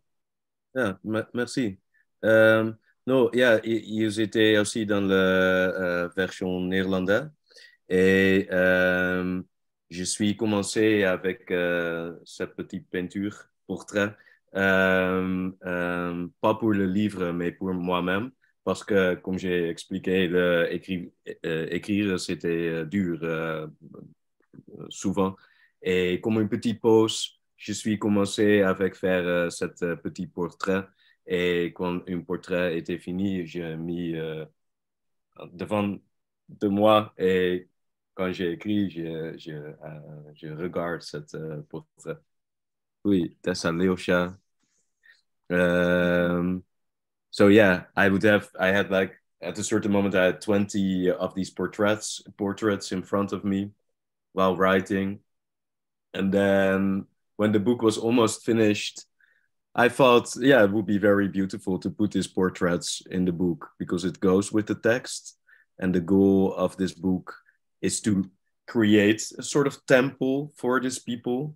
So yes, it would be logical to put these portraits in the book. And I had about 20 portraits, but we needed more portraits and we only had 1 week left before the deadline. So I asked a friend of mine to help me. And she created also 10 portraits, I think, or 15. I'm not sure. Yes, and that's why the portraits are in the book.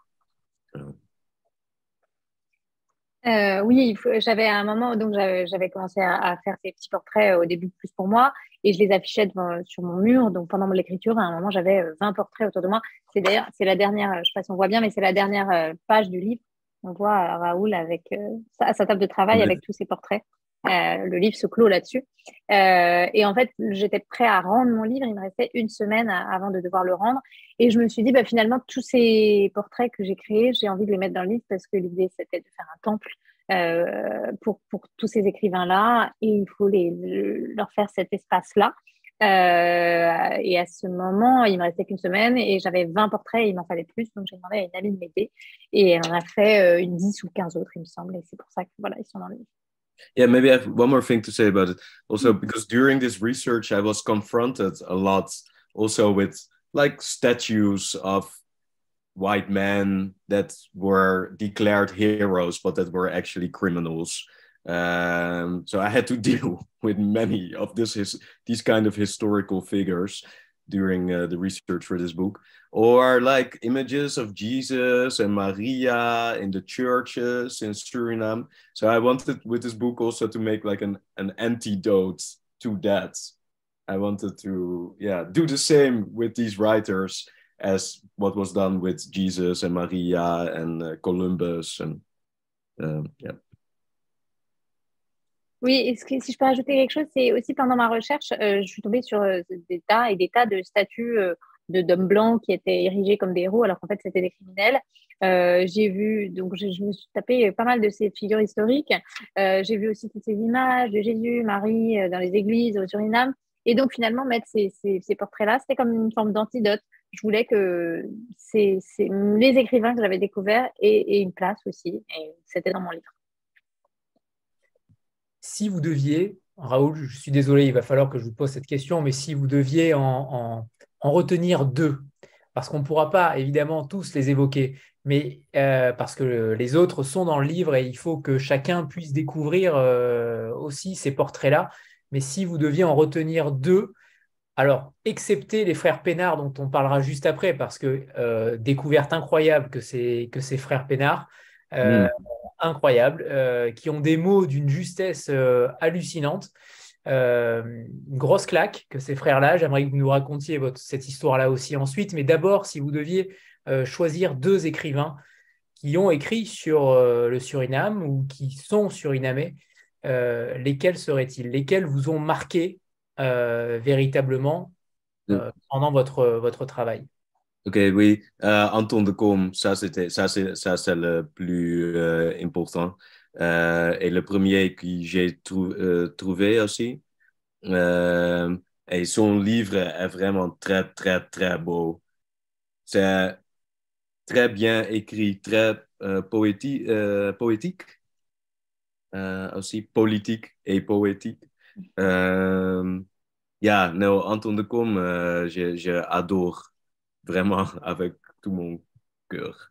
Et le deuxième sont les frères Penard aussi pour moi. Parce que Anton de Kom a écrit l'histoire de Suriname vue sur le jeu de Homme Noir, de esclaves et tout ça. Et le frère Penard, they wrote a history seen through the eyes of the native people. So you kind of need those two. There are slightly different versions of the same history. Yeah, and you need both these versions. So you have the history of the enslaved people, Anton de Kom, and the other one, the native people, the people that were already there before Suriname became Suriname, the brothers Penach. So I think these books also, we should talk about these books on high schools, and everybody should read them, and they should become part of our collective knowing.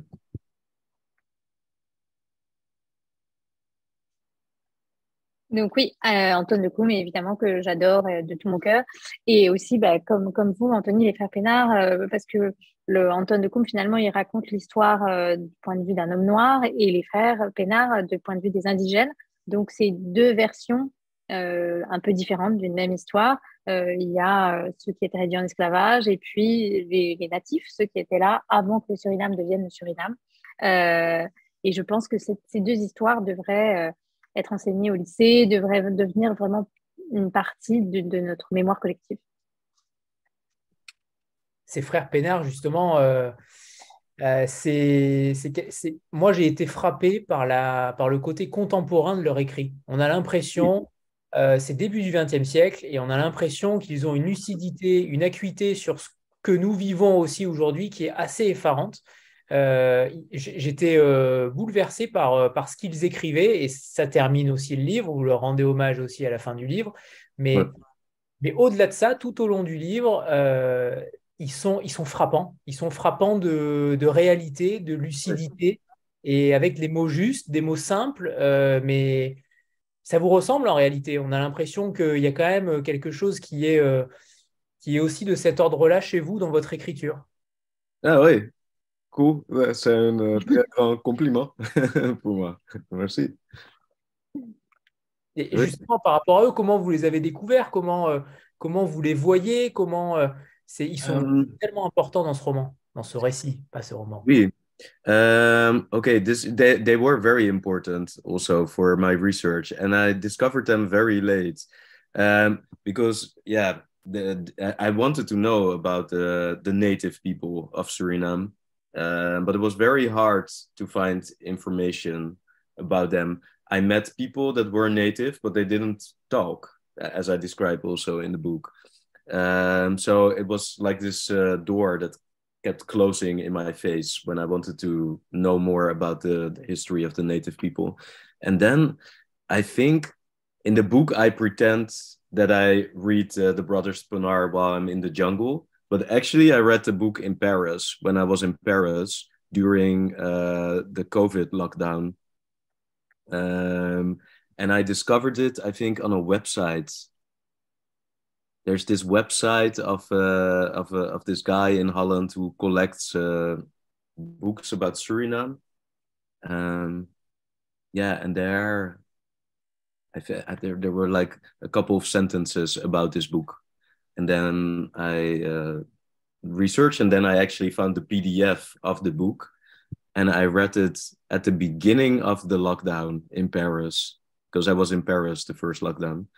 And finally there was time during this lockdown. So I had actually time to just read this book. Yeah, and I was like very bouleversé quand j'ai lu cette livre. Parce que, yeah, there's like all this information that you can find nowhere else. Yeah. Il y a très peu d'informations, voire quasiment aucune sur Internet. Hein. C'est assez incroyable. De frères Tonor. Oui. Ah oui, oui. I know a little bit about them. So they were both sick. They had lepra. And one of them was blind and the other one was deaf. And they got this very young. And they had to be at home always because of this disease. So they couldn't go to school, they couldn't work. So at their home, they started to do research about the birds of Suriname. And there would be native people, Indians. They would come to the house of the Brothers Pinar and they would tell them about the birds and everything they knew about the birds of Suriname. And then while they were writing this book and interviewing these Indians, the Brothers Pinar actually shifted their attention from the birds to the people that were telling them about the birds. Because a lot of these people were like medicine men. And the Brothers Pinar understood that they had all this knowledge about nature and about life in general. And they understood that they could learn things from it. So they started to interview them, not only about the birds, but about everything, about their history. And so they finished this book. And then one of them died. And in Suriname, people also say sometimes that one of them died because they were not supposed to write down all this information again, because people said like it was secret information, and the Brothers Pinar cursed themselves by writing this information down and sharing it with the world. But the funny thing is that actually also the native people lost a lot of the knowledge that is in this book. So the native people themselves now also use this book to find back their own culture. It is very, very interesting. Yeah. Oui, c'était une partie très importante de ma recherche et j'ai découvert assez tard parce que je savais que dans ce livre, je voulais parler des indigènes, des natifs, mais c'était très compliqué parce que, comme je dis dans le livre, beaucoup ne voulaient pas du tout me parler, donc c'était comme avoir une porte qui se fermait sur mon nez constamment. Et puis, j'ai découvert le livre des frères Pénard. Dans le livre, je dis que je le lis dans la jungle, mais en vrai, je l'ai lu à Paris pendant le premier confinement. Et j'en avais entendu parler sur un site qui répertorie des livres sur le Suriname, un site d'un homme hollandais. Et il y avait quelques lignes comme ça sur ce livre-là. Donc, j'ai cherché et j'ai fini par trouver un PDF de ce livre. Et comme c'était le premier confinement, ben, j'étais à Paris et j'ai eu le temps. J'avais enfin le temps de lire. Donc, j'ai lu ce PDF. Et là, j'ai trouvé toute cette information que je pouvais vraiment trouver nulle part ailleurs. Donc, ce qu'on sait des frères Pénard, c'est qu'ils étaient malades, ils avaient la lèpre. L'un d'entre eux était aveugle et l'autre était sourd. Et ça, voilà, ils ont eu ça à un âge assez jeune, donc ils ne pouvaient pas aller à l'école, ils ne pouvaient pas aller travailler. et ils ont commencé à faire des recherches sur les oiseaux du Suriname. Et donc, voilà, des indigènes venaient dans leur maison pour leur parler de ces oiseaux. Et très rapidement, en fait, l'attention des frères s'est déportée des oiseaux aux personnes qui étaient en train de leur parler. Le nombre d'entre eux étaient des hommes médecins qui soignaient. Et très vite, les frères ont vu qu'ils avaient une grande connaissance de la nature, de ses ressources et de la vie autour d'eux. Et voilà, c'était une part de l'histoire du Suriname qui était totalement inconnue pour eux et qui les a beaucoup intéressés. Après, on dit que ce qu'on raconte, c'est que l'un d'entre eux est mort, et on dit que il serait mort parce qu'il n'avait pas le droit de partager ses secrets, de partager cette information, et qu'il y a comme une malédiction qui l'avait touché à cause de ce partage d'informations. Ce qui est amusant, c'est qu'aujourd'hui, les natifs, les autochtones du Suriname ont perdu une grande partie de cette connaissance, et donc utilisent le livre des frères Tanart pour se réapproprier leur propre culture, finalement. Merci. Vous y croiserez également Maya Angelou, qu'on connaît un petit peu plus en France aussi, qui changea sa biographie pour un meilleur avenir. Mais on ne va pas trop en dire non plus sur tous ces auteurs-là, mais j'aimerais que vous nous parliez maintenant, Maëlys et Raoul, de la suite, parce que quand on découvre une plume comme ça et quand on découvre un personnage et quelqu'un qui est capable de nous faire traverser différentes histoires avec autant de talent, on a envie d'en savoir plus, puisque certains autres récits ou livres sont déjà parus ailleurs, en Hollande notamment. Qu'en est-il de la suite de Raoul de Jong? Alors d'abord, oui, la parole d'abord est à Maëlys, hein, évidemment, et ensuite à Raoul, parce que Raoul, il a fait son travail. Hein. Il a fait son travail. La parole est à Raoul. Je ne sais pas ce qu'il en est. Qu'est-ce que tu nous prépares, Raoul? You have lots of projects right now. Yeah, right now there's like a crazy amount of projects. I have to finish them. They will all end in March, at the end of March, crazily enough. There's a movie script I'm writing for a big blockbuster movie about Anton de Kom. So that has to be finished by the end of March.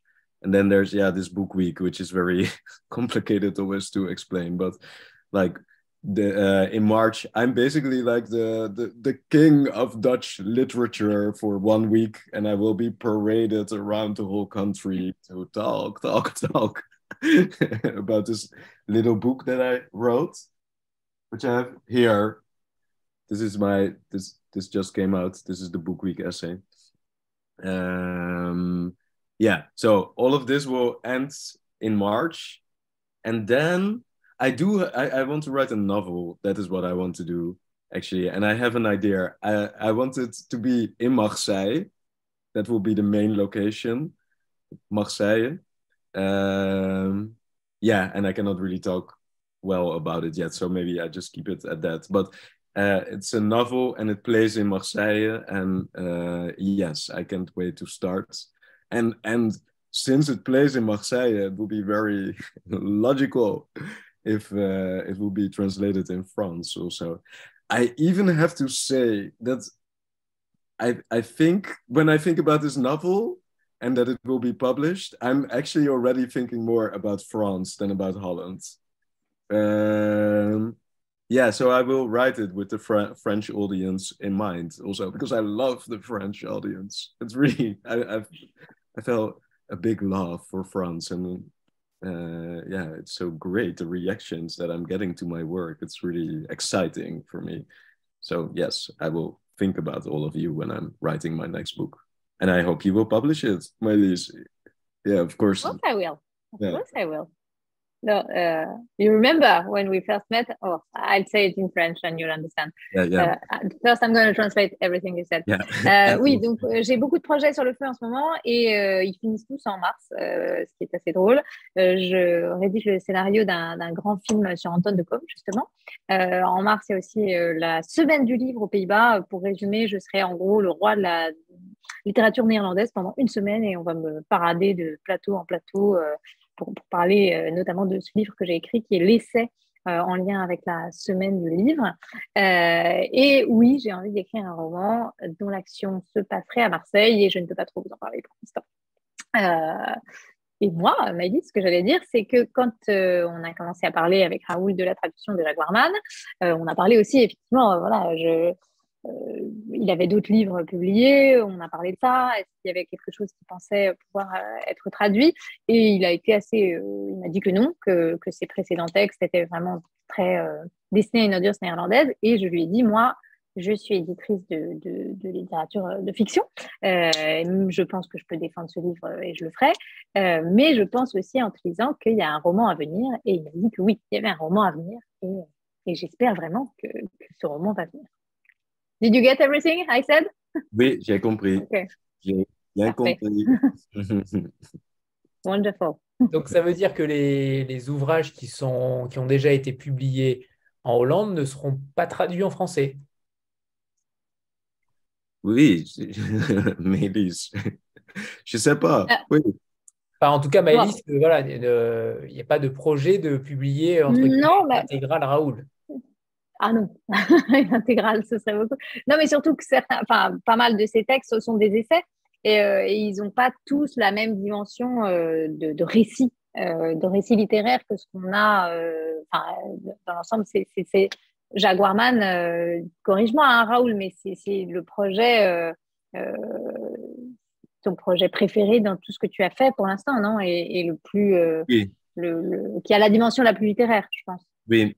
Il y a 10 ans que j'ai écrit un autre livre, ça s'appelle La grandeur de tout et ça parle d'un voyage en pied que j'ai fait de Rotterdam à Marseille.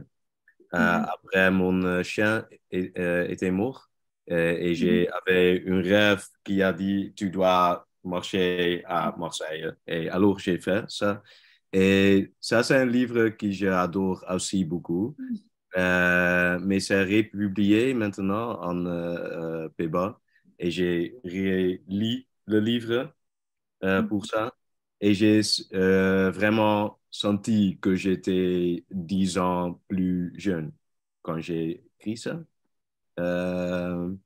Yeah. Alors, maybe one day it would be nice if that's published, but yeah, Jaguarman is really what I feel most passionate about, and that's really it. I think that's the story that we need to share with the world now, and I also think because people in France are reacting well to it, I would be more excited about giving them something new that I'm just as excited about again as well. Yeah. Je suis d'accord. Ouais. Oui. On va pas traduire. Non, c'est juste que c'est vrai que bon, ce livre-là, c'est un premier roman en fait. Il est très abouti, il est pensé sur la forme, sur le fond, enfin, ce serait dommage de revenir en arrière pour moi parce que ce livre-là a mis une barre à un certain palier qui est quand même fort et moi j'ai toute confiance que le roman que tu vas écrire et que tu es en train d'écrire sera à cette hauteur-là.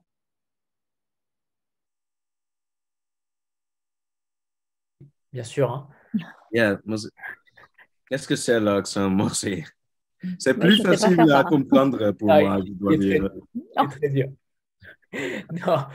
Non, si on devait finir cette rencontre sur une question, Raoul, ce serait celle-ci, c'est si vous deviez nous conseiller un livre, excepté le vôtre, parce qu'évidemment, il faut le lire, mais un livre Oui. qui parle du Suriname, qu'il soit contemporain ou classique, un livre qui permettrait aux lecteurs français de pénétrer dans le Suriname de manière lucide, voilà, sans parti pris.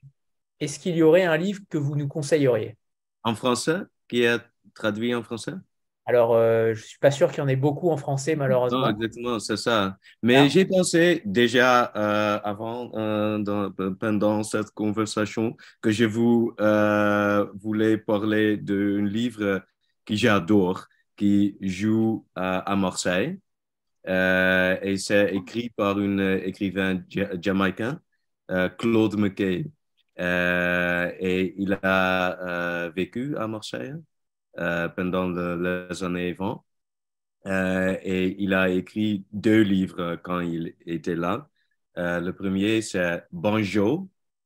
Et ce livre, c'était l'inspiration pour le mouvement Négritude de Aimé Césaire et Léopold Senghor. Banjo. C'est un livre. Hein? Je crois qu'il a été traduit. Non, le deuxième, Romance à... Romance à Marseille. Et il a écrit ce livre à 1930, mais c'est publié il y a 2 ans.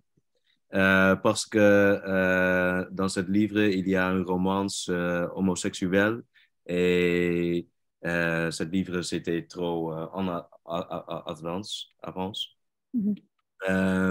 OK, en anglais. Okay. Mais let me mention, les livres de Claude Maquet, ils sont publiés en France chez Héliotropisme, mais ils sont repris en ce moment chez J'ai lu, donc c'est facile à trouver. Voilà. Oui, Go exactly. Oui. And they're very cool. And they both talk about like this black adventurers that crossed the ocean, that came from Guadeloupe, French Guiana, Haiti, North America, Suriname. And they all went on ships to discover the world. And they all ended up somehow in Marseille. And both books are about what connects these people. So actually, in between the lines, it's about voodoo. And there are like all the secret hints that he gives in the books. For example, one of the characters is called Toussaint. So then you know, like when you know the secret history, you know, he's telling a story, but he's also telling another story. And yes, so he, in between the lines, he talks about voodoo gods and about this history. But the message of both these books is really, we survived hell on earth. Now let's have fun without feeling guilty. Both these books are like a manifesto for life and for being alive. Yeah. And I love these books. And for me, they talk about the history of Suriname. They are like the conclusion that you can make out of the history of Suriname is exactly what is written in these books of Claude McKay. So I would advise you to read those 2 books. And they're in French and they play in France and they're great. Oui, en fait, les livres de Claude Maquet, ils parlent de tous ces aventuriers noirs qui partent de Guadeloupe, du Suriname, de l'Amérique du Nord. Ils partent à l'aventure pour découvrir le monde et finalement, ils se retrouvent tous à Marseille. Et en fait, ce qu'on lit entre les lignes, c'est que ça parle de vaudou. Par exemple, il y a un des personnages qui s'appelle Toussaint. Et donc, il écrit une histoire, mais il écrit aussi une histoire secrète entre les lignes sur les pouvoirs vaudous. Et le message, finalement, de ces 2 livres, c'est de dire on a survécu à l'enfer sur Terre. Maintenant, on va s'amuser sans culpabilité. Moi, c'est un manifeste pour la vie. J'adore ces livres. Et pour moi, j'ai l'impression qu'il parle de l'histoire du Suriname. Donc, c'est la parfaite conclusion à Jaguarman. Et j'adore ces livres et je vous recommande de les lire parce qu'ils sont géniaux et qu'ils se passent en France. Et encore une fois, donc oui, ils sont traduits en français et ils sont disponibles en poche. Donc, très accessibles. Absolument. 1932. 1932. 1932. 1932 is Harlem. Yeah. Yeah. Like around the same time as the book of Anton de Kom. That's very interesting. Like there were many writers. Yeah. Go ahead. No. Oh yeah, there were many writers at that moment that at the same time were telling the same story. In Suriname, Anton de Kom, Jamaica, Claude McKay. It was also the time the Negritude movement started. It's very interesting. And all these people knew each other. Anton de Kom knew about Claude McKay and he knew about Langston Hughes, and Zora Neale Hurston is this other great writer, this woman adventurer from the 1930s that wrote these amazing books that are also translated in French, I think. It's What's her name? Zora Neale Hurston. Ah, okay. Yeah, she's translated. Yeah. Yeah. Oui, il y avait beaucoup d'écrivains à ce moment-là, au même moment, qui racontaient la même histoire. Donc, il y avait Claude Mackay en Jamaïque, il y avait Antoine de Caunes au Suriname, il y avait le mouvement de la négritude, et tous ces gens se connaissaient. Langston Hughes ou Zora Neale Hurston, qui est une femme incroyable des années 30, une grande aventurière noire, et dont les livres sont également traduits en français. Je crois chez Zulma, mais je ne suis pas sûre.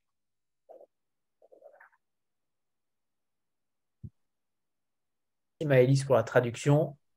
Impressionnante. Encore, Oui. encore une nouvelle casquette. Encore une nouvelle casquette chez Maëlys de la Jugui. Voilà. C'est impressionnant. Vous savez tout faire. Voilà. Voilà. Et, Presque tout. bravo. Super. Bravo. He said, no, he says, I knew how to do everything, but you know I can't cook. Yeah, you can. That's okay. Who needs that anyway? Yeah, you can just buy food. Il est temps de vous remercier infiniment tous les deux, mais surtout de lire Jaguarman parce que j'ai rarement lu quelque chose d'aussi original, d'aussi brillamment construit. Ça fait du bien aussi d'avoir une littérature étrangère qui casse les codes, qui va un petit peu plus loin. Et alors évidemment, votre vie est un roman absolu, c'est une évidence, mais encore fallait-il la transcrire, l'écrire de manière aussi à la fois drôle et à la fois historique, parce qu'on apprend beaucoup, beaucoup de choses. En tout cas, en tant que lecteur français, j'y ai appris beaucoup de choses. Peut-être que les Hollandais, j'espère, en ont appris autant, et j'espère qu'ils vont aussi faire ce chemin vers une connaissance et un apprentissage de leur passé et de leur histoire, parce que ça me paraît assez important, comme on l'a fait pour nos colonisations aussi, que ce soit en Algérie ou ailleurs. Donc, vraiment, merci pour ce livre-là, Raoul. Merci, Maëlys, bien sûr. Et puis surtout, j'espère que ce livre-là fera son chemin et qu'on le verra particulièrement en librairie, parce qu'on sait que c'est loin d'être évident. Donc, vraiment, merci à tous les deux. Et comptez sur moi, en tout cas, pour défendre ce livre, bec et ongle. Non, merci à vous. Merci à tous. Merci Anthony de votre invitation et de soutenir ce livre. Ça me fait très très plaisir. Oui, ça chauffe la cœur. Ça réchauffe le cœur, oui. Voilà. Okay. Merci à tous les deux. Merci beaucoup Anthony. Merci Raoul. Bravo pour le français, Raoul. Oui, merci pour l'effort du français, Raoul, parce que. Ouais, c'était cool, franchement. Bravo. Non, parce qu'il s'améliore beaucoup. Hein. Je lui ai fait très peur depuis qu'on a commencé à signer, en lui disant maintenant il faut que tu parles français, et il a fait beaucoup de progrès. Bravo. Hein. Oui, mais ce soir, c'était pas le meilleur moment. Non, c'était bien quand même. Bien, c'était bien. Je suis contente. Très bien. Merci, Raoul. Merci à tout le monde. Merci de nous avoir écoutés. À bientôt, Anthony. Bonne soirée. Bye bye. Bye. Bye.